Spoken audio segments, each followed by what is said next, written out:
is Jenny Clayton, and I'm a teacher here in Wake County at Gary High School. I've been teaching English as a second language for 12 years. And I don't need to tell you that English language learners in our state need help. This group has the lowest level of graduation as measured by the North Carolina Department of Public Instruction of any subgroup. They've been keeping statistics on this for longer than I've been teaching. Allow me to use my experience to breathe some life into this statistic. You have the data. I have the kids in my classroom every day telling me and showing me their difficulties. They talk about gang violence in their home country. My teacher in El Salvador was murdered. My cousin's hand was cut off. My father got death threats for daring to prosecute gang members.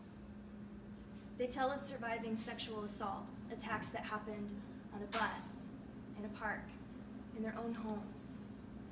In my classroom during lunch, one student cries over FaceTime.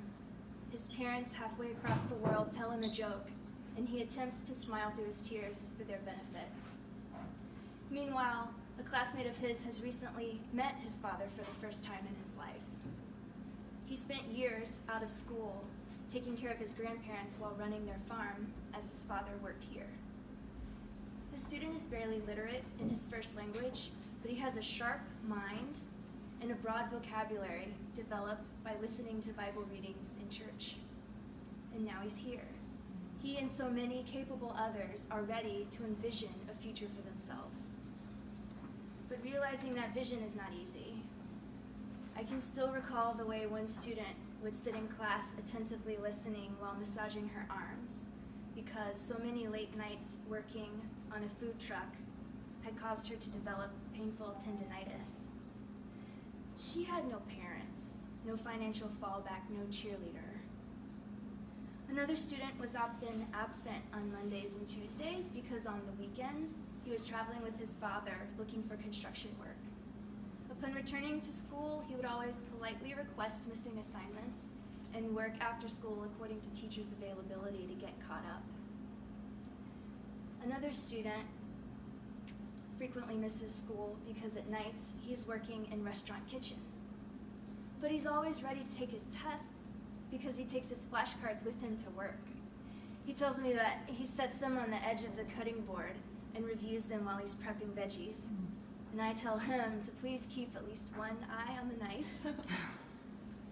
We teachers spend so much time trying to figure out how to instill grit into our students when these kids already have got it in spades.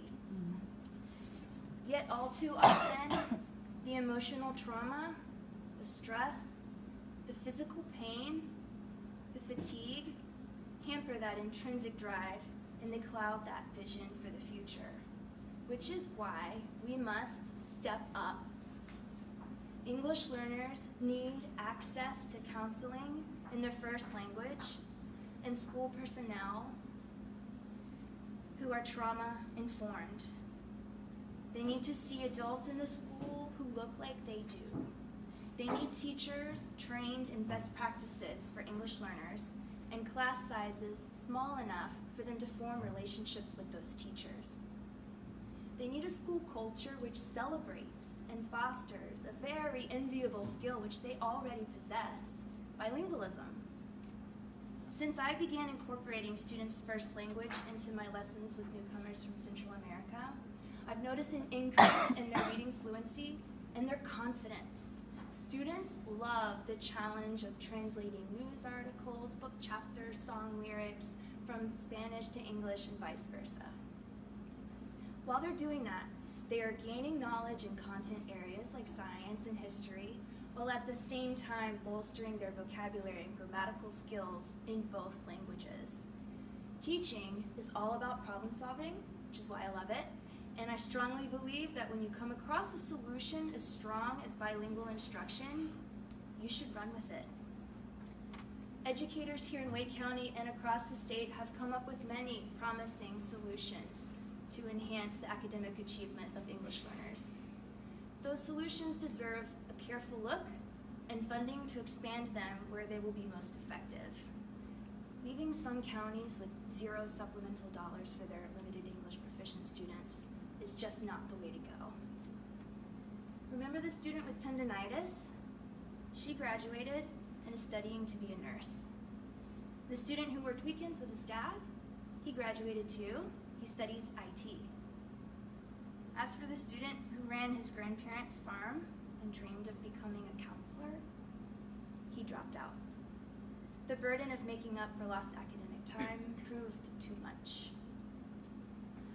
This rate of 2 out of 3 is not far from the graduation rate for limited English proficient students in the state of North Carolina, and it's not good enough.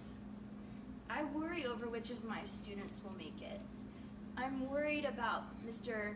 Flashcards on the cutting board. He'll be a senior next year. Are the supports we have in place enough to see him through? Or will some other external obstacle prove too great to overcome?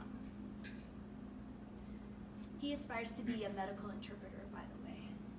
Any field chosen by these bright, hardworking, bilingual graduates will certainly benefit from their addition. But guess which career is most often cited when I ask my English learners about their future goals? Teacher. Are you seeing the potential here that I'm seeing? In this state, with unprecedented low enrollment numbers in teacher preparation programs, I say these students don't just need us, we need them. But without properly funding their academic achievement, we'll lose them.